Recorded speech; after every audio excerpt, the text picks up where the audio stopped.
Spicy Decks of the Week, where we look at all the cool, crazy decks that had success this week by either reaching King of Games, doing well in a tournament, or by going on a win streak at the King of Games or Legend level. This week we have some decks from the most recent KC Cup that just finished up, decks that were able to reach the highest level at the first stage of it, the DLV max level.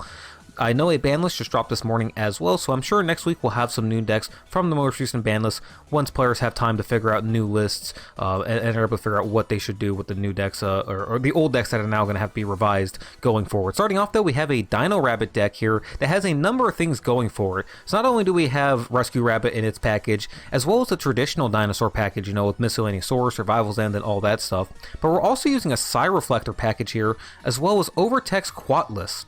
Now, Psy Reflector, along with our skill Labyrinth Builder, is actually going to allow us to go into Beatrice turn 1, and we're going to be doing so with 2 level 6s, so we can use its effect immediately to dump something from our deck to graveyard. We can dump the Overtext and use its effect to search for the Evolution Pill, and then use that to summon the second one out from our deck to the board, giving us a couple of interruptions for our opponent. Some of the combos and the ideas behind this deck are labeled out in the description of the deck. I'll go ahead and leave the link to it in the description of this video, so you guys can see the notes in the actual deck profile on DOM's website. But we have other cool combos we can do if we draw 1-for-1 that's going to let us end in things like Logia. Speaking of Logia, Rescue Rabbit's a 1-card, basically walking Solemn Judgment, which is obviously really awesome to have. And another cool thing about this deck is we are running a lot of Garnets in here, or basically cards that we don't want to see in our opening hand. The things that we want to keep in our deck, right? These are things like the Assault Mode Activate cards that you can use that usually want to search from your deck to your hand rather than drawing them. Things like the normal monsters in your deck that Rescue Rabbit can't summon them if you draw them. Tyranno Infinity. We have a ton of things in this deck that you do not want to draw in your hand. But our skill Labyrinth Builder is going to let us shuffle all those things back into our deck, so it's not a problem that we're running, you know, like something like almost like a 5th or a 4th of our deck, our Garnets that we don't want to draw. But it still works out just fine here. So really cool, neat idea here, taking a bunch of different sort of elements and throwing them together in one dinosaur deck. I'm interested to try to give this give this deck a shot myself and see if we can you know, put together some builds with it here too. Go through the deck list real fast. Labyrinth Builder, of course, to the skill. 2 Rescue Rabbit, 2 Miscellaneous Source, 1 Giant Rex, 2 Overtext Quatless, 1 Tackle Crusader to send off the Beatrice and flip your opponent's monsters face down, 3 Psy Reflector, an Assault Beast, a Tyranno Affinity, 2 Baby Cerosaurus, 2 Twin-Headed King Rex. He did say that he would run Megalomasher or Sabersaurus if he had those instead, but since he doesn't, this is the next best thing. 1-for-1, a double Evolution Pill, 1 Ice Dragon's Prison, 1 Compulsory Evacuation Device, 2 Canadia, 1 Assault Mode Activate, 3 Survival's End, and 3 Morella. We also have in our extra deck a Scarlet Red Dragon Archfiend, Stardust Charge Warrior, Beatrice, 1 Avulsar Logia, 1 Malevolent Sin, 1 Paleozoic Opabinia, although he said he would have put in Dweller or something else with this.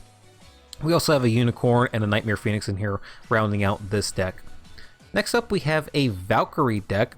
This is another deck from the most recent KC Cup, and this is another deck that is taking advantage of 1-for-1. There's a lot of different decks that are able to take advantage of this card, including another deck is Blue Eyes White Dragon, which I'm actually going to have a video coming out for here in the next week. So like and subscribe to the channel, and hopefully you get notifications about that one when it comes out. But Valkyrie is another one of those decks that has a really good level 1 monster that gets an effect when you special summon it to the field. Valkyrie, I'm gonna butcher this name here, but Valkyrie Sheshte is a level 1 monster with 2000 defense, and when you summon it to the board, you get a special summon Valkyrie monster from your deck. And you can bring out Valkyrie Sigrun with it, the level 9 monster that, when this card is special summoned, you get a special summon a Valkyrie monster from your hand or graveyard, including if you discard a monster with 1-for-1, you can bring that back to the board. You also have a lot of Valkyrie monsters in this deck that get effects when they're special summoned to the field, including like Drite, which allows you to add Valkyrie cards, Schwite, which allows you to destroy cards, and then you also have Verte, which you can excavate cards off the top of your deck in order to get a spell or trap card and add it to your hand and continue with your plays that way and get extra interruption against your opponent. You also have a lot of versatility with some of the cards in this deck. You don't have to run Celestial Transformation, you can run more back row cards, and you can have a different, you know, a bunch of different back rows that you can run with this deck. Our skill Light Barrier is designed to give us a face-up spell card to use with Sigrun. Sigrun requires you to send a face-up spell trap card to the graveyard to special summon it to the field. So Light Barrier provides us with that immediately without needing any other card to do so. Going over the deck list real fast, we have 1 DD Crow, 2 Valkyrie Sigrun, we have 3 of the Valkyrie level 1 monster that summons from the deck, 1 Valkyrie Urda, 1 Valkyrie Schwite, 3 Valkyrie Drite, and 3 Valkyrie Verte. We then have 1 1-for-1, 3 Celestial Transformation, 2 Ice Dragon's Prison, 2 Fiendish Chain, 2 Back to the Front. This is another card that can trigger our Valkyrie monsters effects, right? Both the level 1 and Sigrun can get their effects triggered if you can bring this back, bring them back from the graveyard with this. We also in the extra deck have the Borolo Dragon, Nightmare Unicorn, Ningirsu, Cerberus, Phoenix, 1 Security Dragon, a Hipposynigan, and Pentastag. You don't really use the extra deck too much with this deck. I played a Valkyrie a little bit over time, but it is nice to have access to these things, especially like the Nightmare monsters, so you can deal with just random threats that come up. Next up, we have another deck that doesn't really use the extra deck too much, but does use it a little bit, and it has some new toys actually to play with in the extra deck that it didn't have before. We have an Amazonas deck, another deck that we haven't seen from a while, and another deck that did well in the KC Cup and managed to get to the second stage with it. It's also a great budget deck too, since this deck is extremely free to play. You can use whatever backrow cards you happen to have access to. You don't have to use Book of Moon or Expendable Die, and again, you don't use the extra deck too often, although there are some things in here, again, like the Nightmare package that are very useful, but the biggest things we see new with this deck are we do have access to Expendable Die now. It is a great way to sort of take advantage of your expendable Amazonas monsters, right? Of course, every time your Amazonas monsters battle, you know, when you have Onslaught out the field, you're able to banish things, but it's also really helpful when your opponent like activates a backrow card trying to deal with your Amazonas monsters, and you're able to just chain the Expendable Die, take out an additional card, really go plus on your opponent off of that.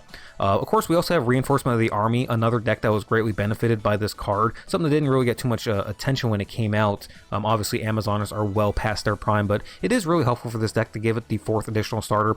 And we also have multiple copies of Amazonas Queen, too. It's only in the past, I think, year or so now that we've gotten the second copy of Queen. This was hard limited to, or soft limited to 1 for the longest time. You could only get it by ranking up Mai to level 45, but now we have access to it through tickets and through events, so we can run multiple copies of Queen. And because Onslaught can summon her from hand, it's not really an issue running multiple copies either, since you're so often going to have this card in hand.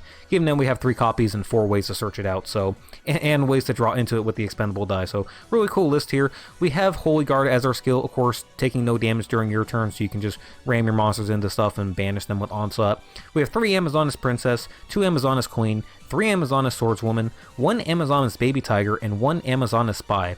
1 Reinforcement of the Army, 3 Book of Moon, 3 Expendable Die, 1 Amazonas Willpower, 3 Amazonas Onslaught, and then for the extra deck we have 1 Dark Rebellion Dragon, 1 Nightmare Shark, 1 Malevolent Sin, 1 Phantom Knights of Breaksword, 1 Unicorn, 1 Raster Liger, a Nightmare Phoenix, and then Mrs. Radiant, another cool card actually with this deck. It's 2 Earth monsters. It gives all Earth monsters on your board some attack points, 500 to be exact, and then when this card is destroyed and sent to the graveyard, you can add an Earth monster from your grave back to hand, so you can potentially get a Princess back, search your deck again for another Onslaught. So this card's actually not a bad addition to the deck. And actually, another cool thing, too, to think about is that the Baby Tiger is really free material for a Link Summon, right? Every time you summon an Amazonas monster, you get to bring this card back from the graveyard for free, so it is sort of free your Link material to be able to go into these things. So it's not a huge part of the deck, but it is a nice option to have available for us when you're playing with this deck going forward.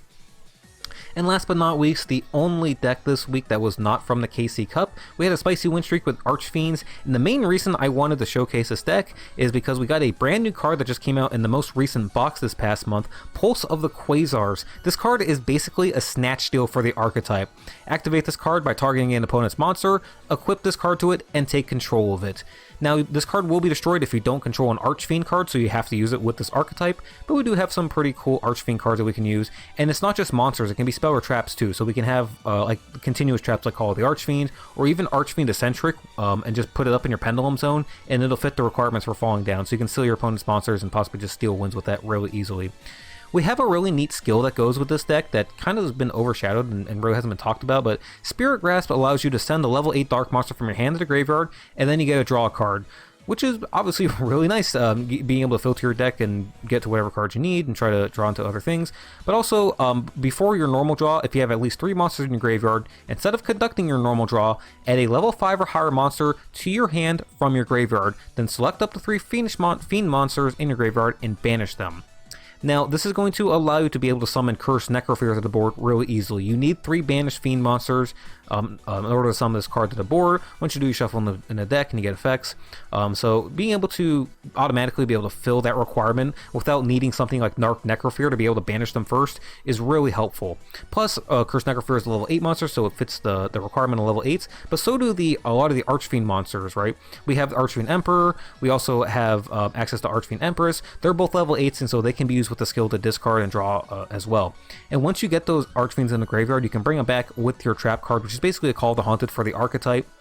Special summon level 5s from graveyard to the board, and once you do, you can activate your Falling Down, which is a Snatch deal, steal your opponent's monsters, really cool things. We also are running the Burning Abyss package with this as well. They're also Fiend monsters, so they do have some synergy with them, especially with Fiend Griefing. Fiend Griefing can be used to send away your Archfiend cards in order to set up your Call of the Archfiend, or of course you can send away your Burning Abyss monsters and get the normal BA effects that you would in any other Burning Abyss deck. So a lot of cool things with it. I'll go through the list real fast.